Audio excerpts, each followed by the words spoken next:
submitted a bid to the city of Philadelphia in 2018 to be considered as their contractor for voting machines.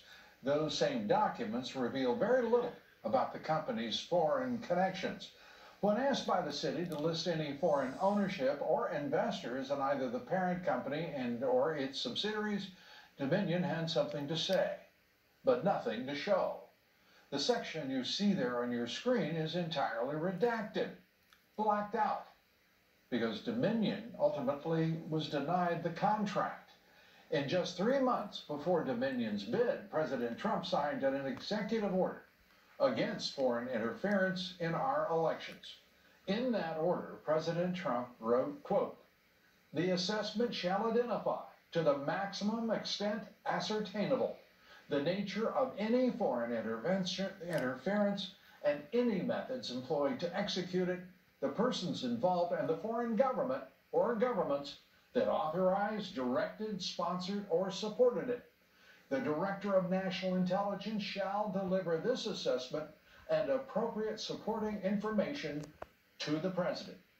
The question is, was the President ever informed of this attempted bid by a company with foreign ties?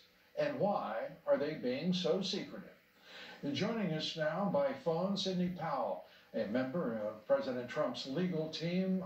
She is also General Michael Flynn's attorney, former federal prosecutor, best-selling author, one of the country's most prominent appellate attorneys. Sidney, good to have you with us. Dominion voting system seems to be figuring larger and larger in the interest of your legal team. And what is the latest?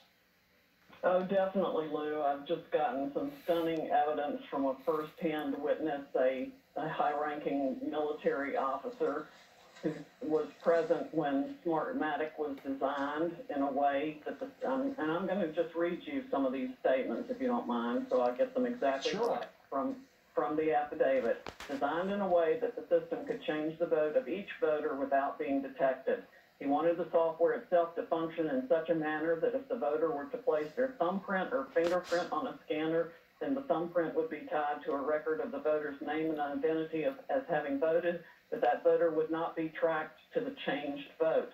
He made it clear that the system would have to be set up but not leave any evidence of the changed vote for a specific voter, and that there would be no evidence to show and nothing to contradict that the name or the fingerprint or thumbprint was going with a changed vote.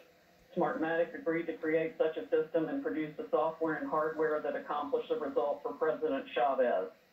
After the Smartmatic electoral management system was put in place, he closely observed several elections where the results were manipulated using the Smartmatic software.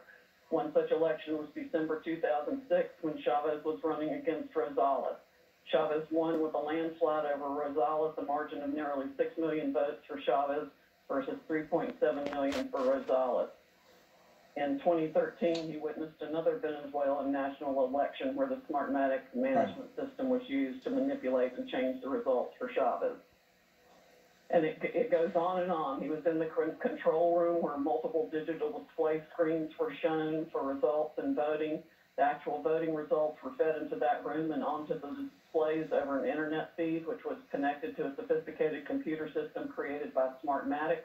People in that room were able to see in real time whether the vote that came through the electronic voting system was in their favor or against them. If one looked at any particular screen, they could determine that the vote from any specific area or as a national total was going to be against either candidate. Persons controlling the vote tabulation computer had the ability to change the reporting of votes by moving votes from one candidate to another by using the Smartmatic software. And Smartmatic, the relation... Smartmatic... Sidney, yes, and Smartmatic, the chairman is Admiral Pete Neffinger, who is also on the the vice president's transition team, his presumptuous presidential transition team. That's an extraordinary situation as well, isn't it? Yes, it is. So here's the other kicker. When the Smartmatic machines when somebody's losing, Like, for example, when Maduro and his supporters realized the size of the other guy's lead, they were worried that they were in crisis mode and would lose the election. The Smartmatics machines used for voting in each state were connected to the internet, reported their information over the internet to the Caracas Control Center real time, so the decision was made to reset the entire system. Maduro's and his supporters ordered the network controllers to take the internet itself offline in practically all parts of Venezuela to change the results. It took the voting operators approximately 2 hours to make the adjustments in the vote from Radomski to Maduro. Then when they turned the internet back on and the online reporting was up and running again, they checked each screen state by state to be certain they could see each vote was changed in favor of Maduro. Sidney, you tweeted earlier today about CIA and its association. What have you discovered there? Well, other than the fact there's no way all this was happening around the world without the CIA knowing about it. I mean, that's just logic.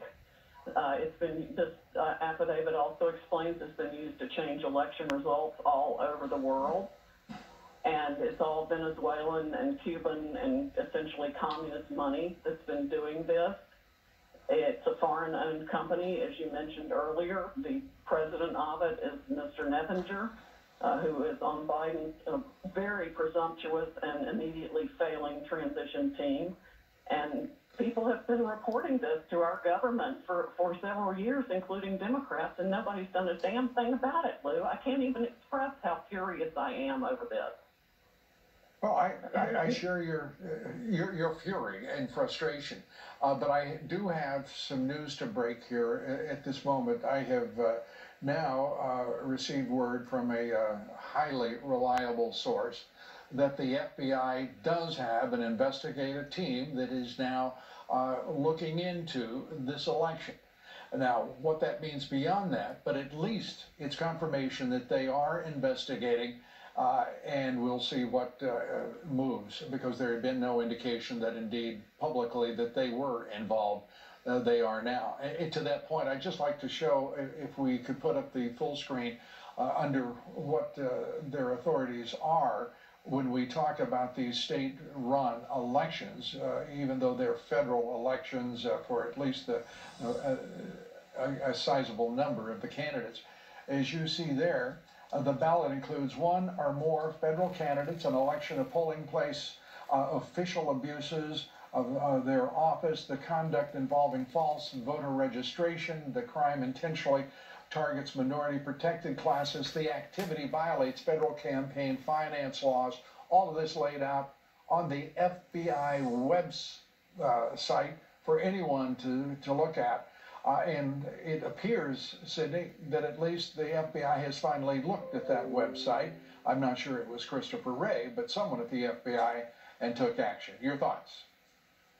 Well, my other thought is that as soon as the Smartmatic system changed the votes that they wanted for their desired candidate, by the time they finish, they achieve a convincing but narrow victory of the certain number of votes they want for their candidate. This person saw by his own experience exactly what was happening there, what's happening here.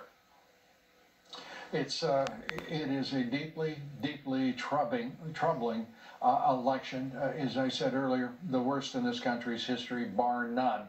And we have seen official investigative and Justice Department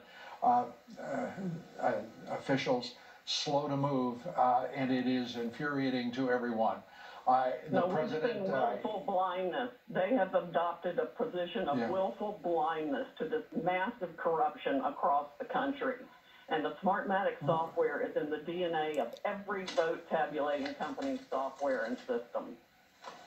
Yes, and it is more than just a willful blindness. This is people trying to blind us to what is going on. We don't even know who the hell really owns these companies, at least most of them.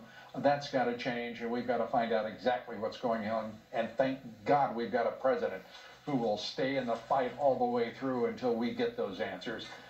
Sidney Powell, thanks so much. We appreciate it as always. Up next, another debate.